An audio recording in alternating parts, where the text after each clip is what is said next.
DBT TV di leen indil lépp lu ngeen soxla ci wàllum information moo xam ci biir réew mi la wala bitim réew di ngeen koy mën di am en temps réel ngir mu mën a jàppandi abonneel fii ci chaîne bi te nga bës cloche de notification bi. dimanche fukki fan ci weeru novembre 2024 dal leen ak jàmm sunu rubrique urgent ñuy wutali ci Mouhamadou Moustapha Ba mu fi faatu woon fan yi ñu weesu ca France nekkoon fi ministre des finances et du budget ginnaaw nag ba ñu sàkkoo def ci moom ab autopsie ci faatoom googee ndax nag dañoo ñaawoon njortu ne faatoom googee am na lu ca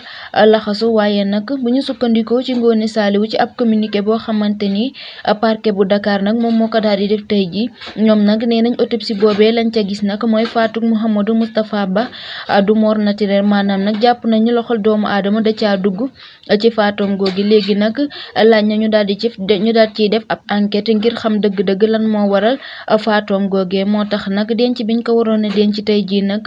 dootul mën a nekk ngir nag ñu daal di càmbar mbir ya ba xam lan moo waral mu daal di ñàkk bakkanam kon mbokk yi yéen ñu ñuy topp ci seen bi di DBT TV abonné leen te ngeen bës cloche de notification bi. DBT TV di leen indil lépp lu ngeen soxla ci wàllum information moo xam ci biir réew mi la wala bitim réew di ngeen koy mën di am en temps réel ngir mu mën a jàppandi abonneel fii ci chaîne bi te nga bës cloche de notification bi.